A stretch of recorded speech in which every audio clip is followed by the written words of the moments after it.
Boa noite a todos. Entrevista de imprensa, professor Thiago Carpini, após o empate entre Vitória y Defensa y Justicia pela segunda rodada da Copa Sudamericana. Hola, buenas noches. Thiago, Gustavo Leguizamón para Tiempo Deportivo. El punto que se llevan de aquí de Florencio Varela, ¿es importante para su equipo? Sim, importante. Acho que imaginávamos o que seria o jogo aqui, a dificuldade que é a Sul-Americana, a dificuldade que é o futebol argentino, o futebol comprometido taticamente, muita força, muitos duelos. Era um jogo assim como é a liga nossa da primeira divisão, de poucas oportunidades, poucas chances criadas. Eu acho que foi assim para os dois lados, algumas poucas chances do Defensa, outras poucas do Vitória. No final, acho que o empate foi de bom tamanho, foi justo. A gente sabe que o jogo aqui é muito difícil, então do lado do Vitória a gente valoriza muito o ponto conquistado. Boa noite, professor. Eduardo Machado, da TV Vitória. Depois dessa estreia fora de casa com a equipe do Defensa, queria saber para você qual foi o maior desafio, tecnicamente falando, em enfrentar a equipe argentina. Bom, como eu disse anteriormente, jogar aqui a gente sabe da dificuldade, né? Um campo que te permite jogo, mas um campo bem ajustado, uma equipe muito competitiva, assim como é o futebol argentino, de muito compromisso tático, jogo de força, de duelos. Então essa foi uma dificuldade. Nós imaginávamos que seriam poucas as chances de gols e nós tivemos talvez 2 ou 3 no primeiro tempo, mas umas 2 ali um pouco mais claras no segundo, assim como o adversário também teve. Penso eu que o adversário mais em bolas paradas, faltas que passaram ali, escanteios, não tantas jogadas trabalhadas. Acho que a equipe suportou bem, soube sofrer. Eu acho que no momento que a gente atravessa de encontrar um caminho de resultados que fugiram um pouco do nosso controle, né, um início ruim de Brasileiro, acho que valorizar o ponto conquistado, valorizar não sofrer gols e valorizar jogar aqui na Argentina, que é sempre muito difícil. Boa noite, Carpini.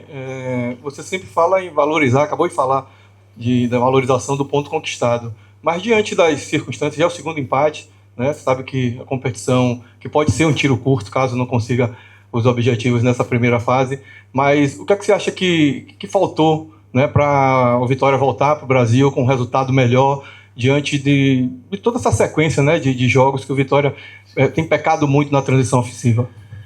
É justamente isso, acho que os pequenos detalhes, né, nós tivemos, como é no Campeonato Brasileiro, poucas as chances de gol e a gente tem que ser um pouco mais eficiente, um pouco mais efetivo.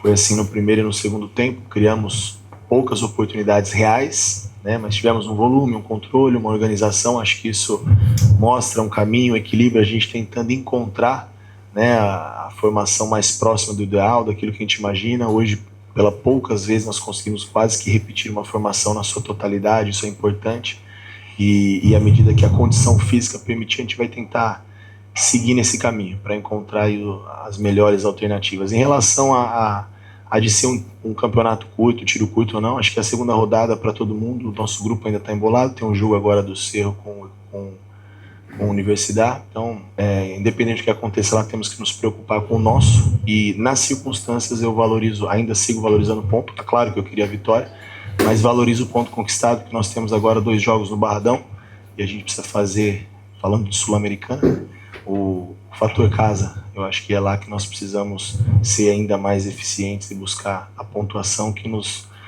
condiciona a brigar até o final por uma dessas vagas. E é outro fato, né? A Vitória está reaprendendo a jogar uma competição internacional, entendendo as dificuldades que é jogar, por exemplo, aqui na Argentina. Professor, boa noite. Leonardo Santiago, Canto Rubro-Negro.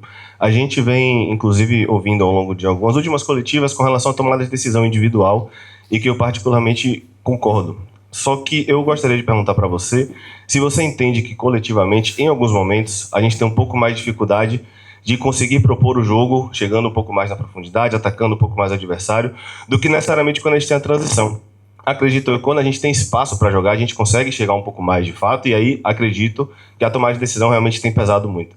Mas coletivamente, quando a gente tem a bola, que a gente tenta empurrar o adversário um pouco mais para trás, eu queria saber se você entende coletivamente a gente tem um pouco mais de dificuldade e o que fazer para ajustar isso. Eu acho que talvez a resposta esteja na sua pergunta. Quando você cria chances reais numa transição, você tem mais campo. Quando você monta uma segunda fase e joga no campo do adversário, o campo diminui. Você tem praticamente os 20 atletas jogando em 40 metros de campo. Então daí você precisa não só da organização coletiva, das jogadas combinadas, triangulações, mas precisa de algo que hoje é o que ganha jogo, o talento, o drible, o improviso, a capacidade de tirar um marcador da frente, de quebrar uma linha, que é o que se faz no futebol de hoje, é o volume, a troca de lado, a troca de corredor, até chegar o momento de você pegar o lado contrário e ter o confronto, e ter o duelo, e ter o 1 para 1. Eu acho que isso a gente precisa evoluir nesse confronto 1 para 1. Você vê as equipes que têm tido volume, têm ganhado jogos, tem sido dessa maneira, sempre em duelos ganhos, seja uma falta, um escanteio ou uma jogada de gol, e eu acho que é um desses pontos em que a gente precisa ajustar e evoluir, e isso está muito também dentro do atleta, né? O improviso, a tomada de decisão, eu acho que isso é dele e eles têm a liberdade para fazer dentro da proposta de jogo. Hola Gustavo Segovia, para la Radio Juventud, preguntarte qué buscaste con los cambios en el segundo tiempo, si consideras que podía ganar el partido. Sim, imaginei que eu esperava ter num primeiro tempo o defense pressionando um pouco mais alto, tentando tirar a nossa saída de construção, e eu vi um time respeitando um pouco, esperando um pouco mais a iniciativa dos zagueiros do Vitória para poder ter alguns gatilhos ali de pressão, e no segundo tempo eu acreditei que a gente pudesse um pouco mais de leveza, e com o Gustavo, com o Fabrício, com o Carlinhos, a gente ter um pouco mais de profundidade, que é o que nós precisávamos, uma última linha do defensa muito alta, e eu acho que talvez esses detalhes de explorar um pouco mais essa profundidade nós poderíamos ter vencido a partida. Entrevista coletiva encerrada.